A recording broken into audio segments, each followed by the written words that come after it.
assim, não é qualquer empresa que pode ter um equipamento dessa magnitude. E mais, né? Por que eu vou ter um canhão desses se eu não tenho ocorrências costumeiramente, né? Então, Mas daí vem o preparo, mas é né? aquilo que eu falo. Vem a prevenção. Qual é o risco mais comum na área petroquímica, petrolífera e plantas de alto risco? É incêndio em manifold, em piso, em canaleta, em sump tank, em bomba, em selo. É o mais frequente. O problema todo é que a gente esquece do que é mais severo, o que é mais grave. Por exemplo, o incêndio em tanque. Esse incêndio de Santos dura 10 dias. Então, ele é o mais grave, ele é o mais severo. É a mesma confusão que se faz quando a gente define o que é mais perigoso. Andar de avião, andar de ônibus. Agora está na moda, né? Como caiu esse avião último agora, todo mundo está preocupado. Mas o transporte aéreo é o mais seguro. Por quê? Sim, a probabilidade. A probabilidade é mais baixa. Claro, né? E quando cai um avião, a gravidade é muito alta, morre todo mundo. Então, isso que a gente tem que botar na cabeça, tá? O tanque não é tão provável. Não é bem... Na escala de probabilidade, ele é ínfimo. Só que, se for um incêndio no tanque, numa refinaria, de 50 milhões, 60 milhões de litros de gasolina, nós vamos levar aí uma semana para controlar esse sinistro.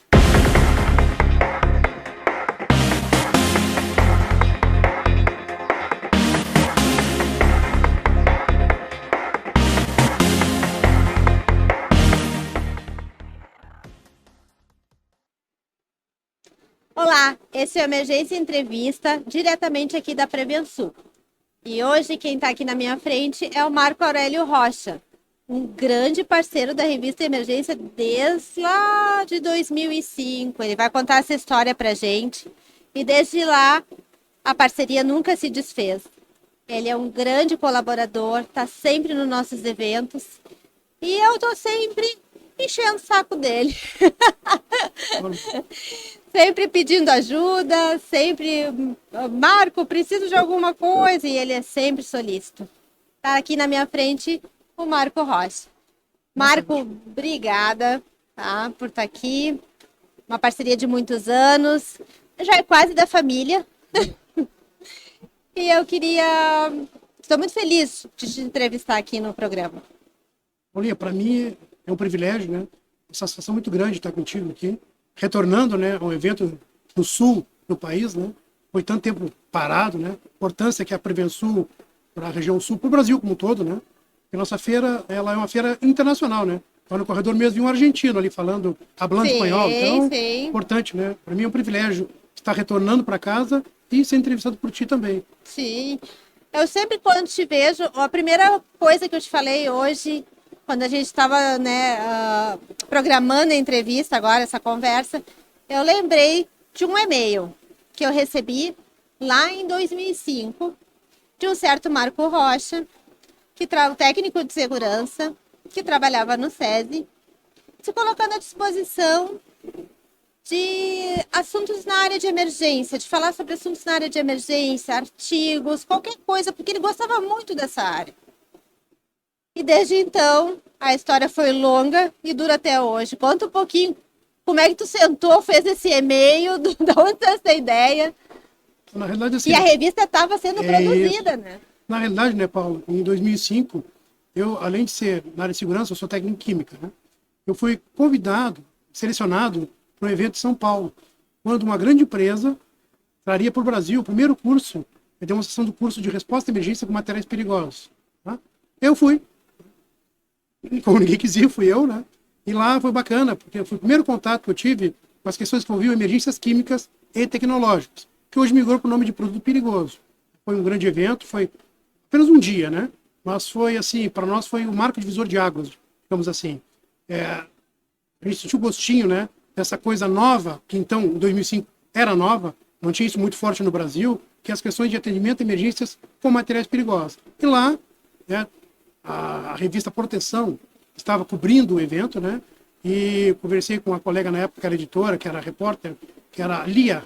Lembra da Lia, né? Sim, Saiu depois. a Lia. Saiu depois. Lia foi a primeira jornalista, a primeira repórter da emergência. E ela me falou da ideia da Proteção de ter uma revista especializada para esse nicho de emergência. Incêndio, resgate, socorro e emergências químicas. E eu me interessei, né? Posteriormente, eu fiz o primeiro curso, né, específico de operações no Chile sobre produto perigoso. E aí, depois disso, eu senti a necessidade do país de trazer isso para nós aqui, para nossa realidade. Tinha grupos, né? Eram pequenos grupos. Ou seja, emergência química e ambiental não era como é hoje, né? Com nichos, com escola, com muita gente formada. Eram poucos que dominavam na época. Então, era um nicho de mercado. Não era para ganhar dinheiro somente, né? Um nicho de mercado para multiplicar a informação, para preparar as pessoas para atender uma área tão importante da emergência. Uma área que não é a mais provável, não é mais frequente, mas eu entendi que é uma das áreas mais graves, né? Mais severas. Então, daí para frente, em 2005, pensando nisso, eu me voluntariei, né? Mandei um e-mail para a revista, né? Dizendo, olha...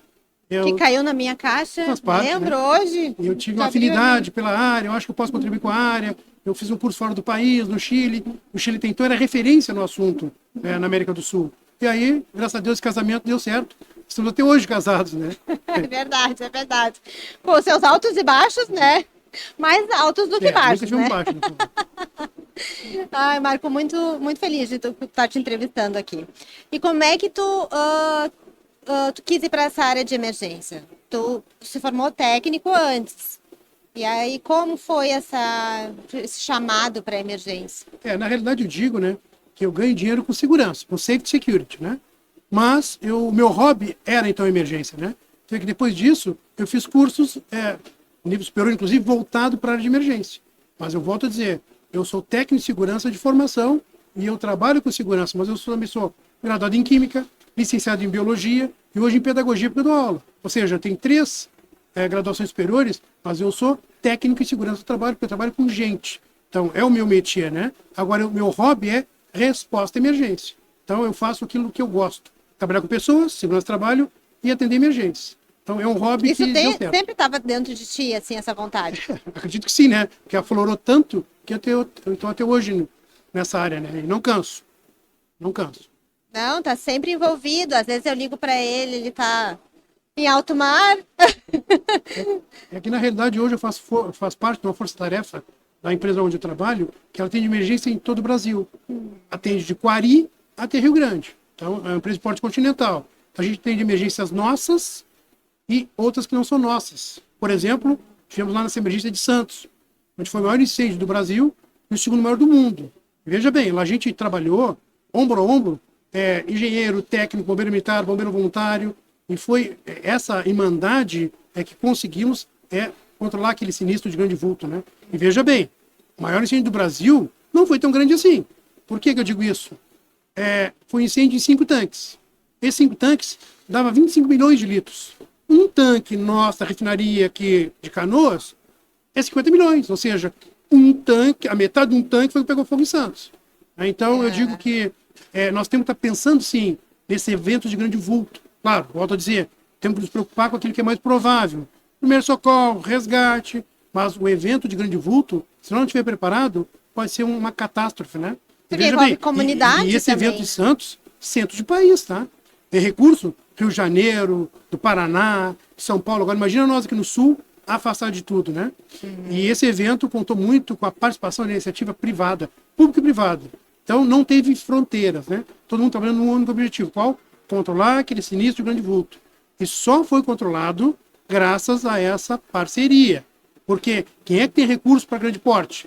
As empresas que trabalham com isso. As petroquímicas, as petrolíferas.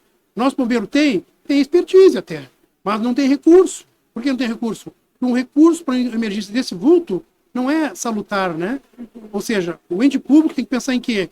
Atender a comunidade da melhor forma possível. Ou seja, aqui que é mais provável, incêndio urbano, resgate, socorro. Mas claro que tem que pensar sim, nessas coisas mais catastróficas. Então, foi algo que deu certo, essa parceria, esse entendimento. Uma coisa importante, né? Nós quebrar paradigmas. Dizer que militar consegue trabalhar com civil ombro a ombro, sim.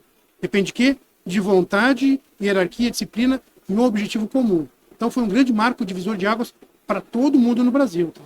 E era uma empresa grande, tu falaste, né? Num grande centro, com muita parceria, mas tu tem no Brasil inteiro indústrias de alto risco. E tu acha que a mesma preparação que teve ali, a mesma parceria que teve ali, o mesmo efeito que teve ali, o resultado que teve ali, em outros lugares do país tem a mesma sintonia ou tem uma deficiência na emergência em indústrias, né? Ali foi uma coisa diferenciada, né, Paula? Por quê? que as empresas de grande porte, petroquímica, petrolífera, os Petrobras, Braskem, Ultracargo, eles têm esses recursos, né? O que aconteceu naquele evento em pauta? Naquele evento em pauta aconteceu que deu um problema de vazamento, né, com um incêndio, e o sistema de incêndio da empresa, ele deu problema. Então não foi possível dar o primeiro combate, esse combate que poderia ter feito o controle do sinistro. Então, assim, temos locais que realmente têm uma carga de incêndio muito alta, uma carga de risco químico muito alta, mas nós estamos ainda além ou aquém do que realmente a gente necessita. E veja bem, o Brasil melhorou muito, tá? Desde 2005 para 2024, eu acompanho isso com a revista, nos eventos onde eu vou nas ocorrências reais. Nós temos melhorado muito na questão de resposta à emergência, mas ainda tem muito aquém do bom. Tá? Melhoramos bastante, mas ainda necessita muita coisa. Sobretudo investimento. Investimento em equipamento, em capacitação. Fizemos uma matéria há pouco tempo, aí, não tão pouco tempo, né? Uma matéria sobre sem treinamento, por exemplo. Sim. São poucos sem treinamento no Brasil que são sem treinamento, né? Tem muito campo, mas o centro que prepare realmente para um evento dessa magnitude, são poucos no Brasil. Então, necessita, sim, um investimento maior.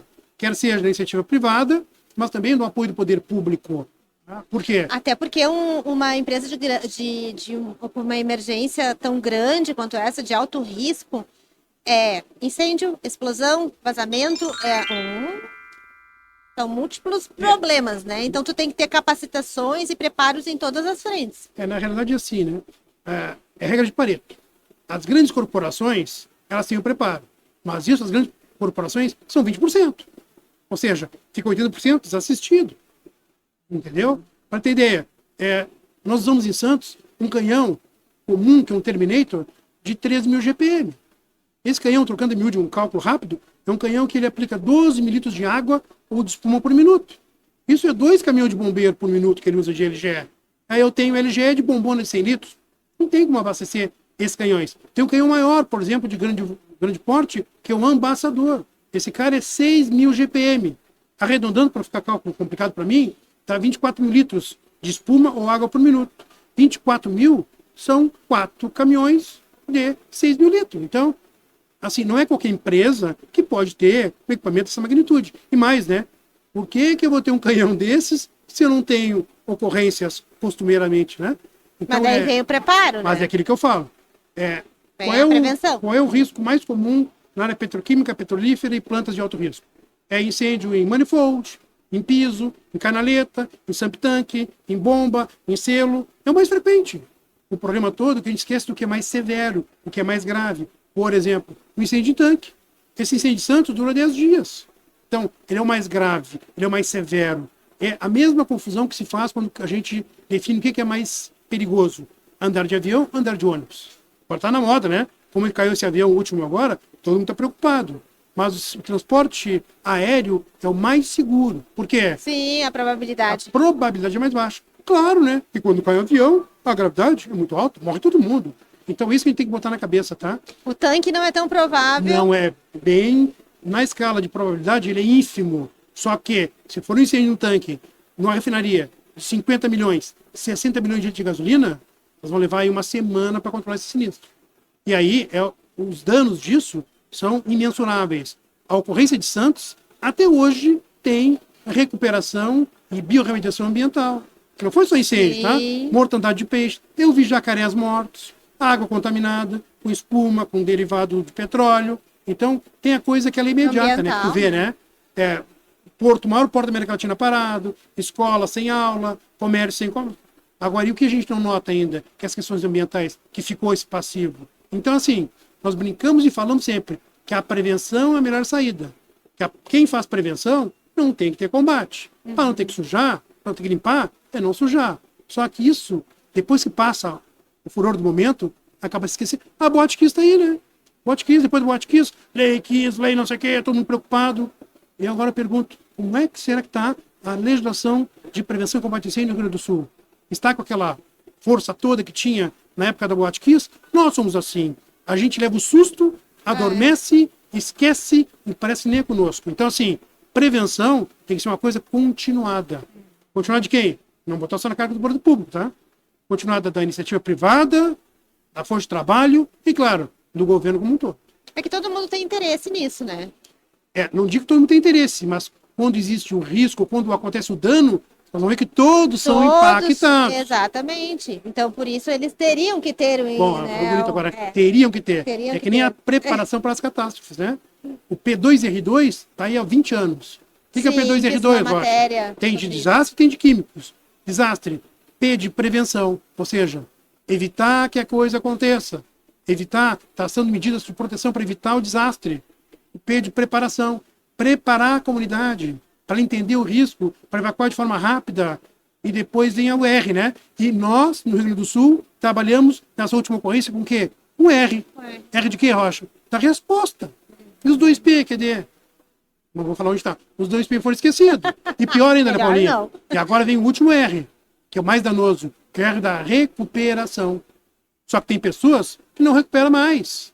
Tem pessoas que perdeu casa, perdeu emprego, Sim. perdeu subsistência. Então, esse R da recuperação não vai atingir todo mundo. Por isso que eu falo, é o P de prevenção. O P2R2 da química é assim também. Prevenção e preparação. Mas o P2R2, ele não está implantado em todo o país, né? Isso é um sonho, né? Mas não está. Nem o P2R2 da química, nem o P2R2 da Secretaria Nacional de Defesa Civil. E me parece que tem uns que estão só no papel, né? A grande maioria está só no papel. Por quê? Porque a grande celeuma é que não acontece tanto desastre no Brasil. Não sei que Brasil o pessoal vive, né? Eu vi desastre no Rio de Janeiro, em Niterói, nas encostas, vi desastres de grande porte em Santa Catarina, vimos desastres, claro, desastres tecnológicos em Brumadinho e desastres naturais no Rio Grande do Sul, enchentes no Rio Grande do Sul, e não foi a primeira vez. Então, assim, tem que pensar fora da caixa, né? Ou seja, desastres podem acontecer. Né? Esse impacto, essas enchentes em refinarias, em petroquímicas, isso aí pode dar um vazamento grande. Né? E assim, e aí a gente perde. É uma o nova domínio. realidade, né? A gente chama de novo normal. Na realidade, sim, em setembro tivemos uma ocorrência. Todo mundo se preocupou. Olha, temos que trabalhar em cima dessas ocorrências. Aprender. Aristóteles falava isso, né? Eu, Aristóteles, prefiro aprender com o erro dos outros do que com meus próprios erros. Nós não aprendemos nem com os erros. Setembro foi assim, esse ano foi assim. Mas por que isso? Falta de interesse? Não é falta de exemplos, né? Então, nós vamos entrar no meio aqui na discussão, mas algo tem que ser feito. Algo tem que ser provocado.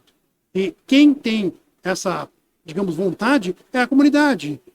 E a comunidade pode fazer isso como? Com o seu voto. Ah, sim, é o poder dela, né? Era para ser. Era para ser. Era para ser. Certo. E pode ser nessa ocorrência ou alguma outra ocorrência que tu já participou, tu tem algum caso que te marcou, alguma coisa que te marcou nesses atendimentos, que nossa, tu não esquece? Bom, Paulo, foi tantas emergências atendidas que eu não consigo nem listá-las, né? São muitas emergências, né? Eu atendo emergência aí na nossa empresa, emergências que duram 1 mês, 2 meses, né? Tem emergência que eu atendi em rodovia que dura 1 dia. Então, assim, toda emergência é uma nova emergência. Então, que fique claro, né? Porque, às vezes, o excesso de confiança, ele gera a gente baixar a guarda. Eu fui a um evento com o pessoal do antigo GAT aqui, que agora não é mais GAT, né? Agora o BOP, Batalhão de Operações Policiais Especiais, um evento de uma palestra sobre bombas. E o capitão falou que ele, quando sai para desarmar um artefato explosivo, ele tem medo. Fiquei pensando, mas como ele vai ter medo? No cafezinho perguntei para ele, chefe, o senhor falou que tem medo quando vai desarmar um artefato? Rocha, quem não tem medo não volta para casa. Não é aquele medo que trava, aquele medo que paralisa, mas é o medo que garante a prudência. Então, assim, as emergências são distintas. Eu trabalho com emergência de fogo, trabalho com emergência de vazamento de óleo em água, teoricamente mais tranquilo para a resposta, mas tem emergências que duram 1 mês, 2 meses, 3 meses. Eu estava indo para o Chile, fazer um curso no Chile de bombeiro industrial com a Suatrans. No domingo eu estava embarcando, estava saindo para embarcar, fui acionado para uma ocorrência. Perdão, uma consultoria numa ocorrência acontecida na divisa entre Pelotas e Rio Grande. Uma ocorrência química, e teoricamente tranquila, mas um caminhão tombado, uma coisa quase que corriqueira, né, na malha rodoviária brasileira. A malha rodoviária brasileira é a que mais gera acidente de carga perigosa.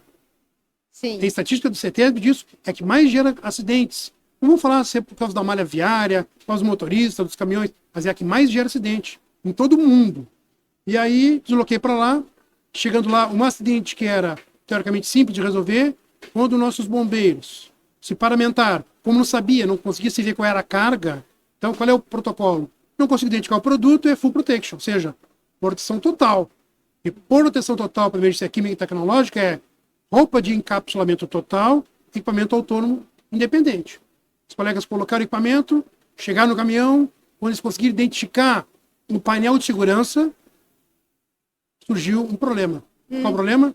Um dos produtos mais perigosos para nós na malha rodoviária, que é o gás cloro, ou cloro na forma líquida.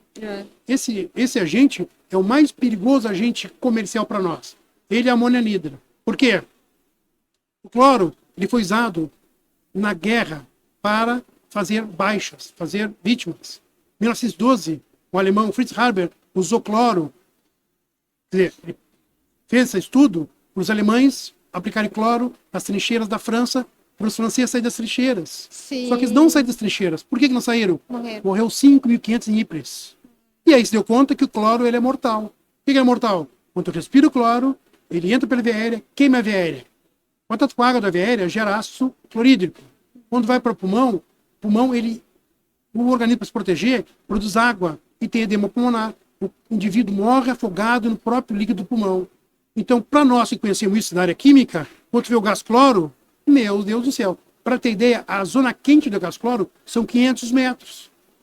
A área de evacuação durante a noite são 7 quilômetros. Então, essa ocorrência foi a mais rápida de atender, teoricamente, né? Mas foi uma das mais críticas. Por que mais crítica? Porque o produto era altamente perigoso. Altamente perigoso. A sorte qual foi? Que nossos bombeiros, o grupo que estava lá, tinha tido treinamento de materiais perigosos. Não só na formação dele como bombeiro, mas no treinamento que à época foi feito pelo comandante algumas frações.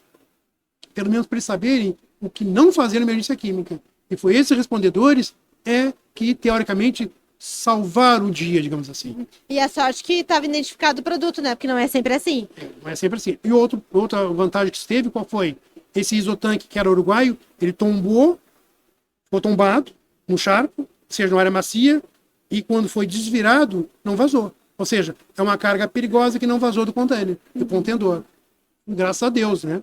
Sim. Mas podia ter sido um evento de grande vulto, que é um dos produtos mais perigosos que rodam nas rodovias brasileiras. Falando em rodovias, né? Tu tens o segundo seminário já, que tu é um dos coordenadores, né, do seminário de emergência em rodovias. A situação nas rodovias brasileiras, as emergências que acontecem, foi o que te inspirou a criar esse seminário, que não tem muito evento direcionado a isso, especificamente a esse tipo de atendimento, né? Na realidade, né, eu conversando com o Alexandre Guzmão, nós pensando, né, em que trazer de inovação para o mercado dos especialistas em emergência. E aí, focamos nas emergências rodoviárias. Por que emergência rodoviária, Rocha?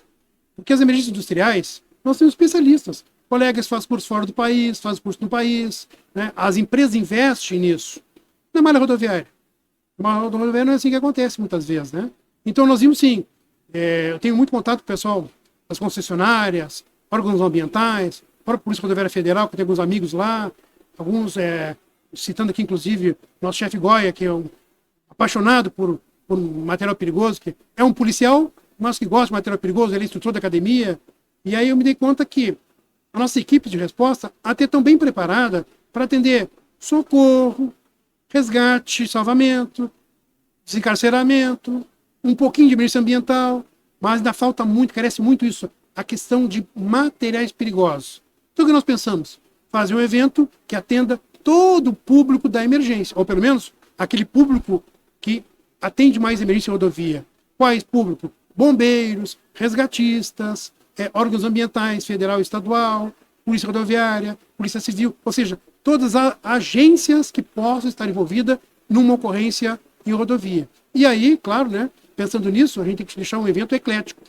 E para chamar o público, né, volto a dizer, a frequência, a probabilidade também está relacionada com pessoas. O que a gente fez? Pegamos lá a questão do APH, questão do stop the bleed, sangramento. Primeiro evento, as questões que envolviam o resgate retirada de vítimas de ferragem, que na realidade a gente não tira a vítima da ferragem, a gente tira a ferragem da vítima, e colocamos o quê? O atendimento dos órgãos ambientais. Para ver a dificuldade do órgão ambiental, por exemplo, São Paulo, CETESB, falamos também com a Polícia Rodoviária. Então fizemos um evento que deu certo. Então deu certo. Atendemos todo, ou pelo menos a maioria do público de emergência. Quer seja bombeiro, quer seja engenheiro. Então, pensando nisso, que esse evento no Rio Grande do Sul, tenho certeza que será um sucesso. Por que um sucesso? E nós estamos aqui escolhendo, quem está na coordenação, eu e o Balbinot, estamos escolhendo aqueles colegas com notório saber na área de resgate e salvamento e de emergência ambiental. E volto a dizer, né? Resgate e salvamento o mais frequente, o mais provável, e emergência ambiental não tão provável, não tão frequente, mas talvez o mais severo e o mais grave. Então, tenho certeza que será um evento que quem participar lá dele não irá esquecer. Nós fizemos com um grande carinho, um grande apreço, para quê? Para que seja um marco divisor de águas no entendimento de resposta à emergência em rodovia no Rio Grande do Sul e no Brasil. E assim, né? Esse carinho não deixa de lado a nossa preocupação com qualidade. Marco, tu tens tem muita especialização na área química e tu fala muito de uma questão que também não é muito falada no Brasil, que é a questão do QBRN, né? Que é o atendimento químico, biológico, radiológico, nuclear. Certo? Falei certo? Isso aí. Que as pessoas dizem, não é provável, não temos terrorismo, não temos... Mais ou menos. Não temos terrorismo, assim como a gente não tinha grandes desastres, grandes tragédias e tivemos uma enchente. Mas temos essa questão, né? E tu fala bastante nisso, tu já escreveu sobre isso na revista. Qual é a probabilidade disso? Qual é a gravidade disso no Brasil? E há uma preparação, há um conhecimento sobre esse tipo de atendimento? Assim, né, Paulo? Eu tenho uma pós-graduação em toxicologia, tá? E tenho uma pós em gestão de emergências e desastres. Eu fiz uma graduação em biologia para entender melhor as questões orgânicas, né? Eu fiz um curso com a FEMA sobre armas de destruição em massa, que é o agente biológico e agente químico. Tá? Em face a isso, em 2014, eu fui convidado para fazer um curso em Israel. Um curso de quê? Para mim, era um curso de armas bioquímicas. Chegando lá, não era arma bioquímica, era um curso de contra-terrorismo, onde a arma bioquímica estava dentro do curso. E aí eu vi assim, como é bacana isso, né? Como é importante, como é profundo. E voltando de Israel, que é um dos melhores países do mundo, que as questões que envolvem policiamento, o melhor exército do mundo é Israel. O combate médico confinado foi criado em Israel. Israel realmente é algo fora da curva. Não vou entrar no mérito aqui, por quê? Mas é algo fora da curva. Voltando do Brasil, eu estava no Rio, e fui no GOP, que é o Grupamento de Produto Perigoso, ou seja, é uma guarnição, um quartel de bombeiro, só trabalha com produto perigoso. E lá tinha um grande colega, que era o Major Coutinho, e eu fui conhecer a segunda Companhia de Defesa Química, Biológica, Radiológica e Nuclear, que é da Marinha do Brasil. Fiquei abismado com o preparo que eles têm. Preparo de recursos humanos e recurso material, coisa que eu não achava que existia no Brasil. E aproveitei ainda para conhecer o primeiro batalhão de defesa química, biológica, nuclear e radiológica do Exército Brasileiro. Então nós temos duas unidades, Marinha do Brasil e Exército Brasileiro, com total preparo para atender a emergência desse vulto. Hoje essa companhia virou um batalhão também da Marinha do Brasil. Só que assim, Exército, Marinha e Aeronáutica são forças armadas para a soberania nacional. Ou seja, eles não se envolvem com problemas domésticos, por exemplo. Claro, se envolve, né? Na Copa do Mundo fizeram varredura, mas, teoricamente, isso são as forças convencionais. Polícias, bombeiros, SAMUs. Eu fui convidado na Copa do Mundo para auxiliar na formação dos instrutores que iam ministrar essas cadeiras para o pessoal das forças. Foi um marco divisor de águas, né? Eles estavam preocupados com possíveis ameaças terroristas. Então foi feito um grupo para capacitar civis e militares para esse tipo de resposta. Por quê? Não vou dizer que o cara vai ter um gaçarim no Brasil. Não vou dizer que o cara vai usar um VX no Brasil. Mas, se eu pegar um pacote, um produto branco, e atirar o nosso Transurb de Porto Alegre aqui, dizer, olha, é Antrax, o que vai acontecer, pô? Talvez não seja antrax, seja talco, mas quantos irão morrer pelos caos generalizados? Então, assim, é algo que ainda falta muito para nós ter as forças convencionais. Polícias, bombeiros, né, respondedores de emergência, conhecendo as questões que envolvem armas químicas e biológicas. E veja bem, tem um curso especializado para isso, que chama-se Advanced Hazmat Life Support, que é o mesmo produto perigoso para técnico, só para o pessoal da área de saúde. E no Brasil, poucos têm essa formação. Mas é para a área da saúde. Daí. A área da saúde. Uns que tem, por exemplo, o Jorge. O comandante Jorge tinha esse treinamento, né? Treinamento para atender emergência com material perigoso, mas para o povo da saúde. Por que isso? Porque a gente não acredita que vai acontecer, que Deus é brasileiro. Mas os grandes eventos estão aí. Copa do Mundo tivemos preparação para isso. Olimpíadas tivemos preparação para isso. Ou seja, a ocorrência com arma bioquímica talvez não seja a mais frequente. Não vai ser provável. É ínfima, ou seja, talvez possa não acontecer. Mas se acontecer, um gás sarin, por exemplo, no metrô, vai vitimar muita gente. Inclusive respondedores de emergência. Incluindo, no caso, o nuclear também, né? Porque a gente tem uma usina. Temos uma usina em Angra dos Reis. Uma usina.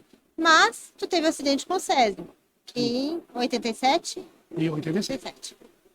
Que foi um estrago, né? Aquela ocorrência com aquele radiológico foi algo fora da curva. O que foi fora da curva? Nós não tínhamos o conhecimento que temos hoje, né? Hoje temos nossos físicos nucleares, os químicos têm esse domínio de energia subatômica, então está muito melhor. Só que em contrapartida, os isótopos estão sendo usados em tudo. Radiodiagnóstico, né? Eu tenho iodo, eu tenho área industrial, eu tenho irídio 92, que é... O que é ele? Ele é um produto que tem energia subatômica.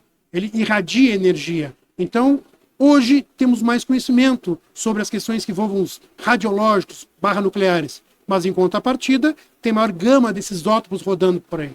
Quer seja na área da saúde, quer seja na área industrial. Não falando na usina, né? Que a usina tem todo um arcabouço de segurança. Eu tive lá o privilégio de conhecer a usina nuclear. Eles têm um arcabouço de cuidados fantástico. Mas Chernobyl também tinha, né? E deu o que deu, né?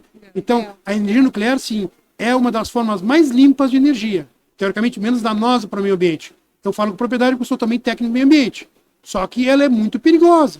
Se ela for desprezada, desrespeitada, ela se volta contra o ser humano. Então, há essa preocupação? Até há. Mas tem pessoas que dominam 100%, poucos especialistas na área. Tem lá o supervisor de radioproteção, os físicos nucleares. Então, a jogada qual é? Eu preciso dedicar um grande tempo para isso, Rocha? Talvez não. Eu tenho que saber quem conhece. Então, isso é importante. Eu tenho na minha rede de contato quem conhece dado o assunto. Porque é humanamente impossível eu, enquanto respondedor, dominar tudo. O respondedor tem que ser um generalista. Para ser especialista, ele vai especializar somente naquela área. Por isso que eu digo sempre, e brinco com os colegas do bombeiro, que o bombeiro, ele tem que ser um pouco de químico, um pouco de biólogo, um pouco de mecânico. Por quê? Deu uma bronca com gato em cima da árvore. Quem é que vai em cima da árvore tirar o gato? É o bombeiro. Tem chame de abelha na casa do Zé. Bombeiro. Eu tenho um acidente com um produto altamente perigoso. É o bombeiro. Então nós, respondedores, tem que ser assim, generalista, conhecer um pouco de cada coisa. Mas nós temos que ter especialistas. Para quê? Para dar o suporte devido. Essa é a cartada que fica, né? E a gente está falando de profissionais de emergência, mas tu tem a sociedade também, né? Que tu tem produtos químicos em toda a área da tua vida. Doméstico. Quem escreve muito sobre isso é o Edson Haddad, né? Nosso parceiro, nosso outro parceiro, grande parceiro. Um abraço, Edson. E ele sempre fala sobre isso nos textos dele, que a sociedade não tem conhecimento sobre os produtos químicos com os quais ela lida. Ele escreveu sobre uma contaminação de mercúrio. Mercúrio perigosíssimo. Mercúrio. Perigosíssimo. Então, tu vê também isso? Como é que tu vê isso? Na tua casa, tu te preocupa com isso? Imagina que toda a tua família deve ser preocupada com o produto químico. Na realidade, né, Paulo, na minha casa, eu tenho um profissional que está fazendo enfermagem, e já é técnico de segurança do trabalho, por contaminação do pai, que é o Andrei. Beijo para o Andrei. Eu tenho a minha segunda filha, que é educadora física, Angeline, e tem a terceira filha, que é a Angel Caroline, que é fisioterapeuta, mestre em fisiologia e doutora em epidemiologia. Família da saúde. Então eu sei que parada cardiorrespiratória, não vou morrer. Porque todos treinaram RCP no manequim. Sim. E a química é idem, né? Mas mesmo assim, casa de ferreiro, espeto de pau às vezes. Só que assim, né, Paulinha? Não digo só em comunidade. Nós temos mais de 100 mil substâncias químicas perigosas no mundo. Destas, em torno de 5 mil são estudadas em nível de saúde. Ou seja, eu sei como ela faz mal, por que faz mal, quando faz mal. 5 mil de 100, mais de 100 mil. Pior do que isso, Paulo. Área industrial. Nós temos dessas 5 mil, apenas 150 substâncias químicas com limite de tolerância. Ou seja, dessa gama de 100 mil, eu tenho 130 e poucas que eu sei que faz mal para o trabalhador durante 8 horas. Está lá no NR15, no anexo 11. Claro que o NR15 e o anexo 11 é 78, mas olha a defasagem disso. Tu está falando em comunidade, eu estou falando de indústria. Talvez esteja a indústria manipulando produto químico que seja tóxico, agressivo, mas que ele não é insalubre. Por que não é insalubre? Porque não está naquele quadrinho do anexo 11 do NR15. Então, o desconhecimento, ele é geral. Claro, que NR15, sabemos, né? Para eu colocar substâncias lá, tem que negociar. Comissão tripartite paritária permanente. Mas, veja que é uma lacuna muito grande, né? Tudo é químico. O ar que respiramos aqui é químico. O café que eu tomei é químico. A roupa que está vestindo é química. Sim. Nossos processos orgânicos são bioquímicos. Eu sempre brinco, né? Que a paixão é química. A paixão, sentiu o cheiro, liberou o quê? Feromônio, nossa, tá adrenalina, mas é verdade. Agora. Eu sempre digo que a paixão ela é química ou bioquímica. Eu sempre brinco com os meninos do treinamento que eu digo que a paixão ela é química e como ela é química ela acaba. Então a paixão é efêmera e passageira, o amor é eterno e duradouro. E ouça minha esposa está em casa aí, pelo menos isso. Então eu digo assim, tudo é químico, né? Então a grande preocupação nossa enquanto especialista, mas a comunidade também tem que entrar nessa barca, né? E eu me lembro que nós falávamos em emergência química e tecnológica. Os Illuminatis disseram que não, tem que mudar o nome. Tem que ser materiais perigosos, produtos perigosos. Exatamente. Por que isso? Porque eles acreditavam que se eu falasse só emergência química, a classe 7 e a classe 6 ficaria fora. Classe 6, substâncias tóxicas infecciosas e classe 7, radioativo. Não é verdade, né? O irídio, o césio é químico. É o isótopo radioativo.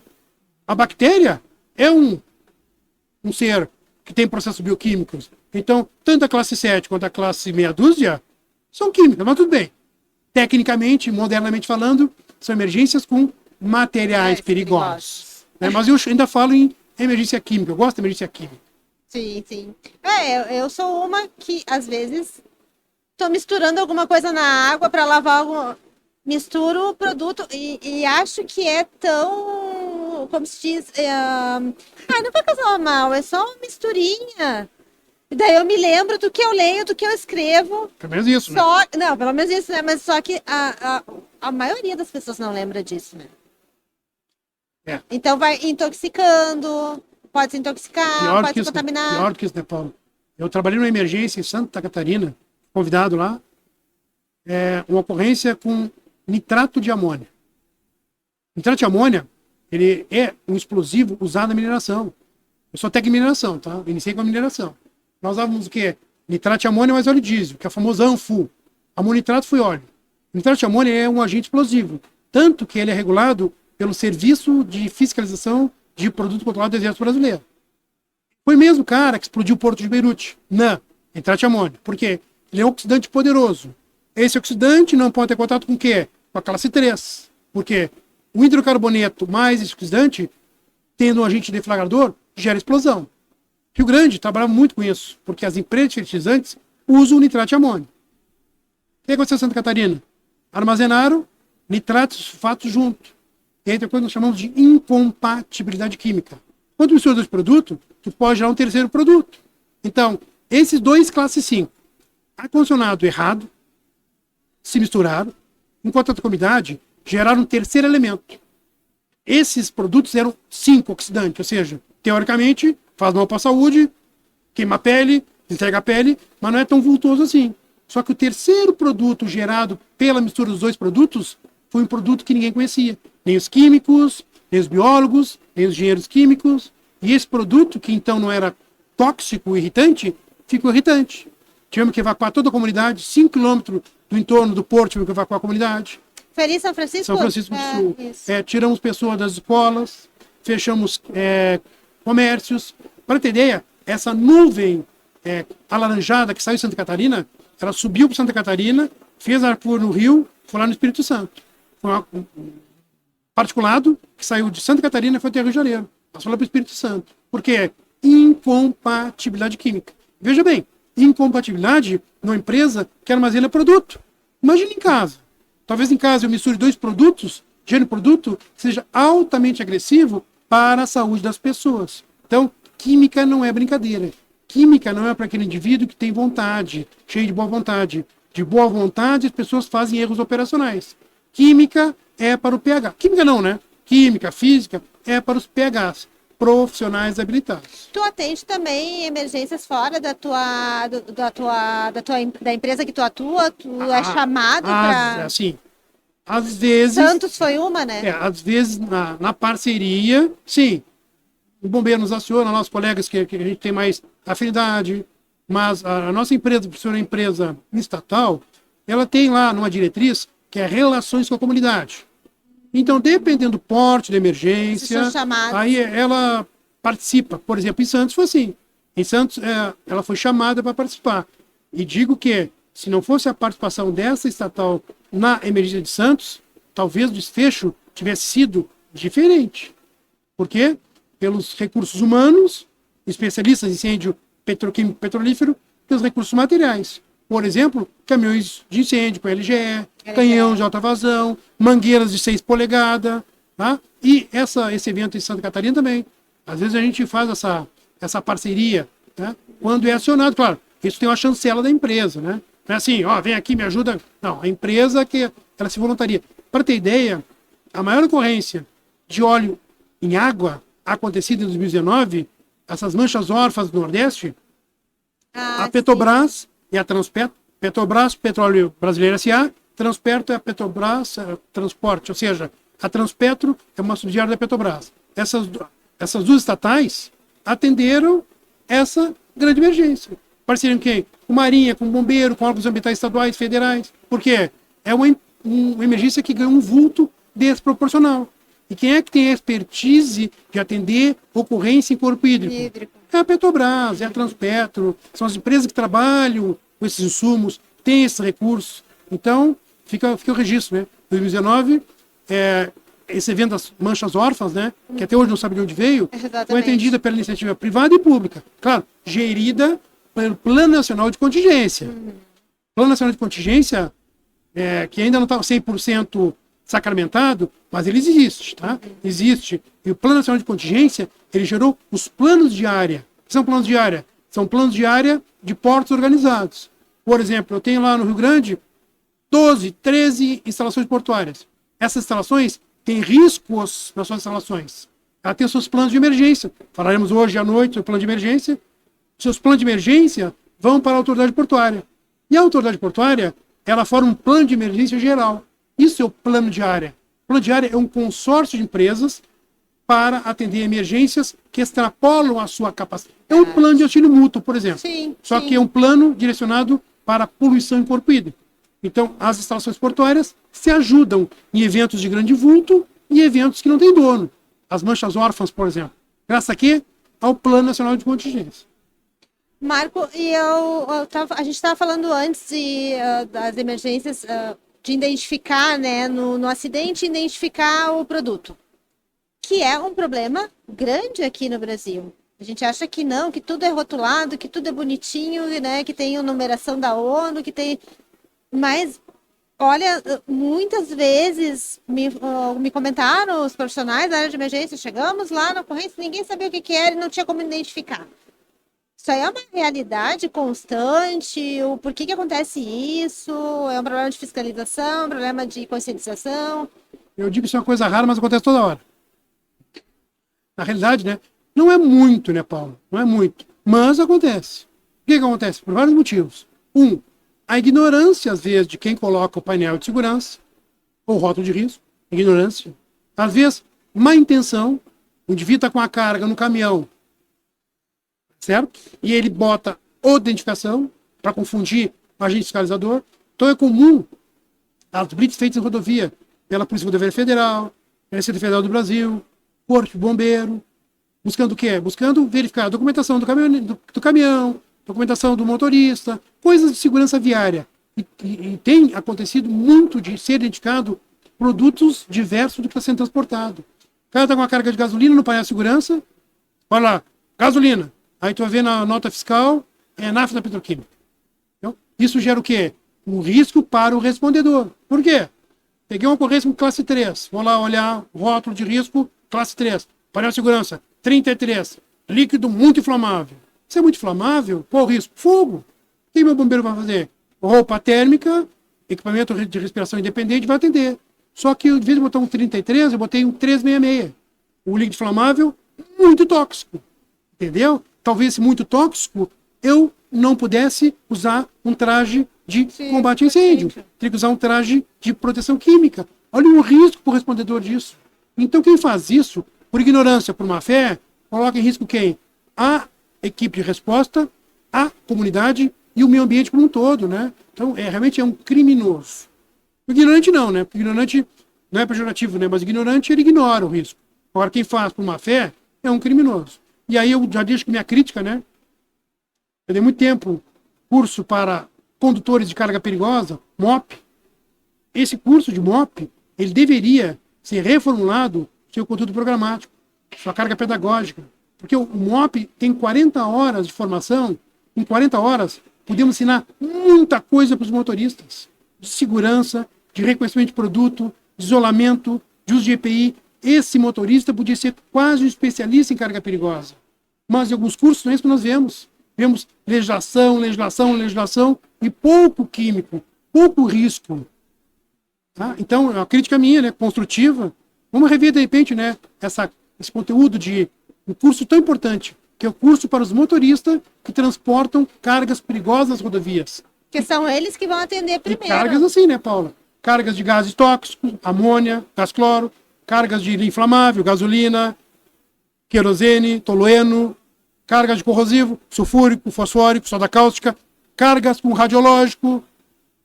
Então, assim, esse profissional, ele deve ser muito bem formado. E hoje estamos na moda ainda, né, dos cursos IAD. O cara nem vai na sala de aula. É por correspondência o curso, né? E isso é preciso prática, né? É preciso tu fazer... Prática, reconhecer o painel, reconhecer o rótulo de risco. O tete a tete, né? Eu, como sou pedagogo, eu digo que o processo de comunicação, ele, 80% dele ou mais, é não verbal.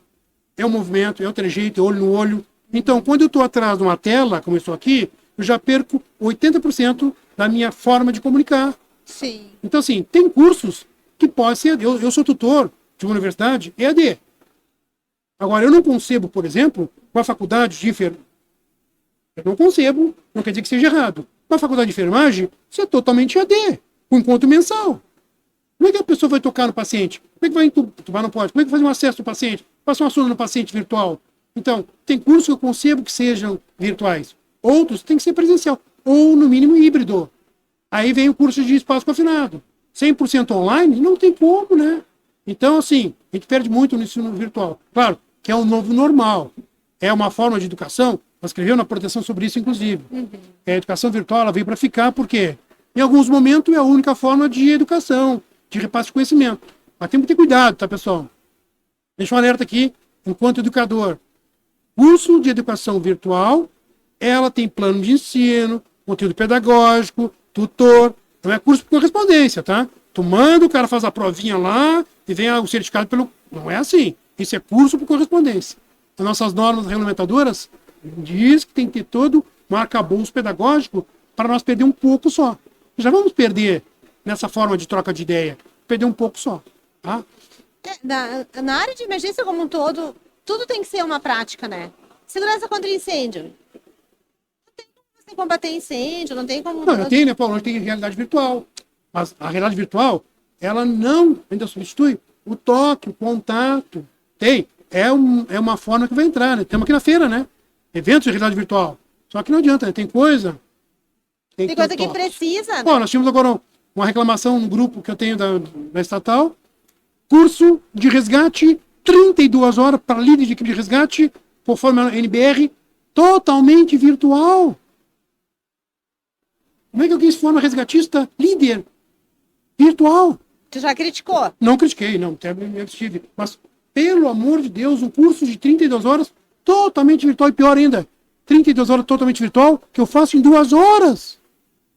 Não dá, né, Paula? Isso o que Que resgate em espaço confinado é outra questão muito delicada, espaço muito confinado, complexa. altura, vantagem mecânica, você usa um sistema técnico de equalizar fácil, marca envelope, marca de fibra, você usa 2x1, 4x1, você corda dinâmica, corda estática, você usa força respiratória, linha de ar. Não é assim, né, pô? Mas tudo bem. Me abstenho de comentar, mas eu fiquei. Estive em transe, né? Estive em transe. Líder de equipe de resgate. Por dentro tu xingou bastante. Meu Deus, tive que me conter. Marco, o Plano Nacional de Contingência, que tu já comentou, ele surgiu em 2013, eu acho. Aí depois teve um decreto, alguns anos depois, há pouco tempo, que acho que mudou alguma coisa, algum detalhe nele, mas essa questão da emergência em corpos hídricos, né, que o plano abrange. No Brasil também a gente teve a Guanabara, eu acho que foi que criou daí o plano, né? O Plano Nacional de Contingência. Tem também poucos acontecimentos que tu possa dizer que preocuparam, digamos, mas também tem os micros, tem os pequenininhos, né?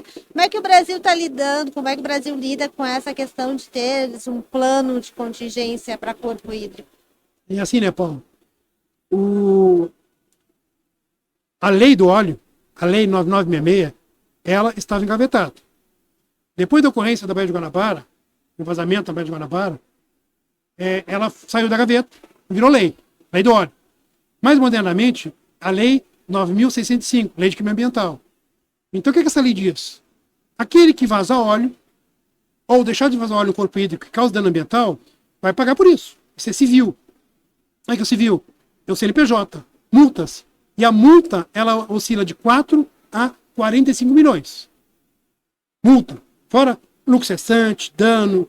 Problema, ou a vantagem dessa lei, que ela fala do CNPJ da empresa, mas ela fala do CPF, do responsável ou do preposto da empresa.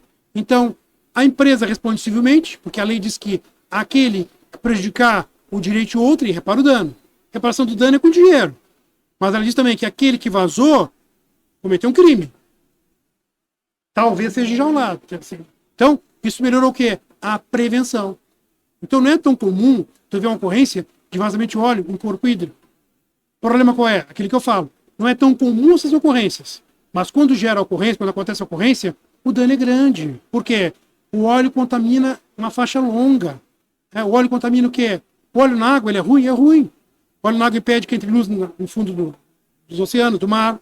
Se não tem luz, não tem fotossíntese, afeta algas, marisma sensível, o óleo, o peixe passa lá, ingere o óleo, as aves se contaminam com óleo, bica o óleo, queima o aparelho digestório, perde a flutuabilidade, perde a resistência, a perda de calor, por exemplo, morre de hipotermia. Então tem um dano para a biota, para a fauna e flora, muito grande. Só que a extensão é imensa porque aonde esse óleo tocar, ele vai contaminar. Postão rochoso, manguezal, praia. Então, assim, há uma grande preocupação hoje com a proteção de poluição, sobretudo em corpos hídricos. Por quê? Intramuro é agressivo? É agressivo. Faz óleo no chão, agressivo? É agressivo. Mas intramuro eu consigo até mitigar.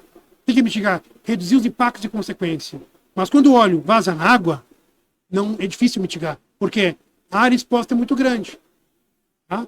Aí se eu pego um estuário, pego uma área de desova de peixe, aquele lugar nunca mais peixe nenhum vai desovar ali. Pega uma área que tem aves raras vindo da Patagônia ali, desovar. Essa ave não vai vir mais ali. Então, o dano é muito grande. Então, é por isso, claro, pela legislação ambiental atualizada, que as empresas estão muito fortes nisso. Tá? Estão muito preocupadas com isso. E, claro, né, o Plano Nacional de Contingência deu esse enfoque. Né? Os órgãos ambientais, eles não só cobram, como eles participam, orientam, auxiliam, quer seja estadual, quer seja federal. Então, há uma preocupação, inclusive, com a autoridade portuária. Por quê, Rocha? Porque quando esse produto vazar no corpo hídrico, ele não vai respeitar a fronteira.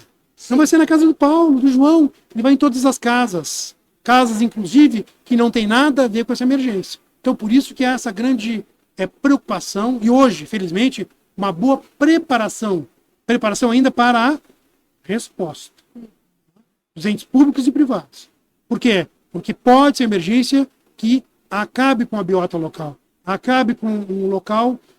Por exemplo, nós tínhamos um vazamento no Rio de Janeiro, um furto, chama de derivação clandestina, furaram um duto, vazou petróleo, esse petróleo foi para o mangue, o manguezal. O manguezal onde tinha uma biota muito rica, caranguejo, crustáceos, né? Minhoca, cachorrinho da terra. Acabou com tudo, o petróleo é muito tóxico. E pior, era um mangue virgem. O que é o mangue virgem, Rocha? É um mangue onde ninguém humano tinha pisado. Agora pisamos, ou seja, nós não só o óleo. E não tem volta, né? Nós geramos um dano acessório. Por quê? Nós fomos numa área que não tinha, né? Então, assim, a poluição ambiental, sobretudo corpos hídricos, ela hoje não é mais provável nas emergências. Mas nós temos que ter cuidado porque talvez seja mais severa, impactando várias cidades. Por exemplo, esse vazamento das praias do Nordeste, só nas praias da Bahia, afetou 30 praias. Eu estava na Bahia, 30 praias afetadas. Só na Bahia, que foi onde eu fiquei. 30 praias. Claro, é um grande vazamento de óleo. É um crime afetar as praias da Bahia. Todo o Nordeste, né? Todo o Nordeste. Toda praia, na realidade. Né? Então, assim, a gente tem que ver uma boa mobilização com relação a isso. Tá? Muito capitaneado por quem? Pelas autoridades portuárias e pelos órgãos ambientais, obviamente, né? Quer seja IBAMA, quer seja órgão ambiental estadual. O plano veio para dar responsabilidade, mas responsabilidade sobre essa questão ambiental. O plano de contingência nacional, ele fica muito a cargo do Ministério do Meio Ambiente, do Ministério da Defesa, que é a Marinha do Brasil. Tá? Então, esses são os agentes federais, digamos assim. Tá? Mas tem realmente, né, nas localidades. Quem coordena muito a questão do plano de área, por exemplo, dos portos, é a autoridade portuária, o próprio órgão ambiental federal, que é o responsável no âmbito federal, ele repassa algumas atribuições para o estadual, no nosso caso aqui é a nossa FEPAM, a Marinha do Brasil se incorpora também. Então eu tendo lá o órgão regulador, o órgão fiscalizador, às vezes não tem como eu fugir, né? Então, a participação ela é como regulador, mas também como incentivador. Então, isso tem tido ganho, tá? Deixa meu agradecimento aí ao nosso IBAMA, nossa FEPAM, nossa Portos RS. Certo. Um atendimento de emergência num corpo hídrico, eu imagino que demore para tu conter, para tu limpar, num primeiro momento ali, semanas, né? É um trabalho árduo. Assim, ó, são duas coisas, né? A resposta local, ela pode ser rápida. O que prevê lá as boas práticas? Eu tenho que pegar óleo, conter e recolher. Tem que tirar óleo da água. Coisa que nem sempre eu consigo, ou raras vezes eu consigo. Então, o que eu tenho de boa prática, nível técnico? Proteger. Proteger o quê? As áreas sensíveis, as áreas vulneráveis. Então, eu tenho que ter essa estratégia no meu plano de emergência individual. PEI, que eu falo hoje de noite. Então, o PEI tem que prever o quê? A estratégia para eu conter e recolher o óleo. Mas eu sei que conter e recolher nem sempre é possível, ou no mínimo é moroso. O que eu tenho que fazer? Ter minha carta de sensibilidade, meu mapa de sensibilidade, para saber, essa área eu tenho que proteger. Para quê? Para que o óleo não chegue naquela área. Para quê? Para não afetar uma área vulnerável, uma área sensível. Tá? Então, essa é a premissa. Por exemplo, na ocorrência de Tramandaí, o óleo chegou na praia. O que foi pensado na época em Tramandaí? Fechar a entrada da lagoa que leva água do mar para a lagoa de Tramandaí, a lagoa do armazém que fica ligada ali. Por quê? Aquele estuário, entram botos, golfinhos, entra o peixe, e a sensibilidade ambiental lá dentro é muito maior. É ruim o óleo na terra, na areia da praia, é ruim. Mas mais ruim, esse óleo numa área de baixo dinamismo, ou seja, um local que não vai quebrar, que não vai evaporar, que não vai intemperizar, entende? Então, por isso que o plano seja bem feito. Estratégia 0, pegar óleo e tirar óleo d'água, para não gerar dano. Mas, acessoriamente, proteger as áreas vulneráveis, para evitar que o dano seja maior. E fica o registro, tá? Quando vaza óleo, teremos dano. O que nós vamos fazer? Mitigar os impactos de consequência. Quando eu tiro óleo d'água, eu mitigo, minimizo, reduzo o impacto e consequência que é local. Mas vai ter impacto. Esse óleo vai evaporar para a camada. O que eu quero fazer? Reduzir as consequências para a biota, para a fauna e flora local. Agora falando com um biólogo, tá? Um pouquinho de biologia que eu sei. Fiz 3 anos, mas sei pouco de biologia. Tu tá queimando teu curso, ninguém vai assistir, tu tá dando de graça agora. É spoiler? Marco, vamos para a área de segurança contra incêndio. né, que é outra especialidade tua. Nós temos no Brasil uma realidade de ainda engatinhando na segurança contra incêndio, muitos especialistas falam, né? Melhorou bastante. Melhorou bastante, teve aqui, melhorou bastante, mas ainda não temos uma cultura de segurança contra incêndio na sociedade. Profissionais que saem da faculdade, muitas vezes projetistas sem formação em segurança contra incêndio. Para ti, o que poderia melhorar na segurança contra incêndio como um todo? Assim, né, Paulo? Eu agora falando como educador, né, eu dou aula em 2 faculdades aí para engenharia de segurança do trabalho. Então, vamos lá. Primeiro, as nossas faculdades, elas têm que ter uma carga maior. Aí eu falo faculdade de engenharia e de arquitetura, né? Uma carga maior dessa questão de prevenção e combate a incêndio. Tá? Projeto. Por quê? Porque são esses profissionais que estão na ponta, que vão dar a segurança para a comunidade. Agora, eu acho que nosso país, pelo porte que carece sim de uma engenharia de graduação de incêndio. Eu dou treinamento, quer dizer, eu sou tutor numa universidade de engenharia de segurança contra incêndio e pânico. Essa pós é uma pós diferente. É uma pós que visa preencher uma lacuna da lei de bombeiro civil. É uma pós que quer formar o quê? Engenheiros para serem bombeiros civis mestres. Por quê? Porque a legislação diz que para eu ser bombeiro civil mestre, eu tenho que ser engenheiro de incêndio, de pós-graduação. Ou seja, um engenheiro com pós-engenharia de incêndio. Então, é a lacuna que a faculdade pegou para nicho de mercado, mas carece de uma graduação de engenharia de incêndio. Quem hoje faz, às vezes, de engenheiro de incêndio nos bombeiros civis são os engenheiros de segurança. Veja bem, as 2 faculdades que eu dou aula para incêndio e explosões, tá? E plano de emergência em outra. São faculdades presenciais, renomadas, uma é católica, renomada, mas a nossa carga horária da engenharia de segurança ainda é limitada. São 60, 70 horas. É pouca carga horária para a gente falar em prevenção, falar em projeto, falar em combate, nem se fala, né? Então, assim, uma carência na base. Qual base? Na formação, na educação. Qual? Nível técnico e nível superior. Então, a gente podia, sim, se não fazer engenharia de incêndio, pelo menos, nós fortalecer os conteúdos da engenharia civil, da arquitetura, da engenharia de segurança é mais complicada, porque é uma lei, né? Tem que mexer na lei. Eu acho que carece. Carece onde? A base. É o quê? Preparar. Olha o P2 e R2 que eu falei, né? Prevenção. O que é prevenção? É o sistema preventivo. Né? Preparação. Preparar para a resposta. O bombeiro, o brigadista, o empreendedor, é o R da resposta. Então, não era para chegar no R. Era para não ter incêndio. E para não ter incêndio, tem que projetar bem. Claro. Projetar bem, executar conforme o projeto. Senão também não adianta. Sim, sim. Marco, e quem te inspira?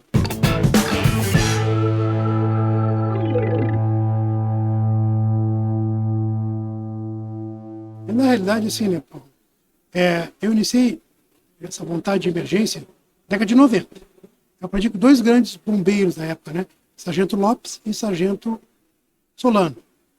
Hoje são tenentes reformados, né? Na área de socorro de incêndio. Mas depois, em 99, eu fiz o primeiro curso de produto perigoso, acho que do Rio Grande do Sul. Um amigo nosso, conhece ele, Rubens Pérez, né? A figura da gestão de emergência, Rubens. Então, o Rubens foi um dos caras que me inspirou bastante. E, mais modernamente, né, o meu querido amigo Jorge Alexandre Alves. Fire, off-chief, né, e paramédico. A figura, faz algo que não vejo ele. Então, essas são as pessoas que eu tenho uma certa inspiração, porque eu sei que são pessoas que conhecem e que gostam, né, gostam da área. Então, hoje são os 2 que eu me inspiro na gestão de emergência e nas operações. O Jorge, além de ser um cara que conhecia muito a PH, incêndio, ele era um cara que conhecia muito Hazmat. Então, nos eventos da revista, da proteção, da Expo, a gente trocou muita figurinha. Se trabalhava muito junto. Ele fazia uma parte e eu fazia outra. Um dia ele me falou, pô, com a bagagem que eu tenho, cara, eu tinha uma certa desconfiança, assim, né? E deu para ver que eu faço A, B, C e tu faz D, F. Então, assim, nós trabalhamos em sincronismo. Isso, para mim, foi, vindo da figura dele, né? Foi um elogio muito grande. E aquilo, né? Isso faz a gente, cada vez, trabalhar mais e melhor. Emergência, sim, né, Paulo? A gente tem que estar sempre preparado. Por quê? Emergência, isso eu brinco sempre, né? Eu fui um evento com o Carrasco, Jorge Carrasco, que era da Sotrans, hoje está fora do país. Ele dizia que na emergência, o teu título não vai salvar a tua vida. É verdade. Tá? O meu título de mestre tem que ficar na parede. Porque emergência não é lugar para brilhantismo, sim para profissionalismo. Na emergência, o que vale é o que tu sabe e o que a equipe acredita em ti. Tá? Então, tem que ser humilde e para nós aprendermos, temos que ter humildade. Se não tem humildade, não tem aprendizado. Simples assim. Certo.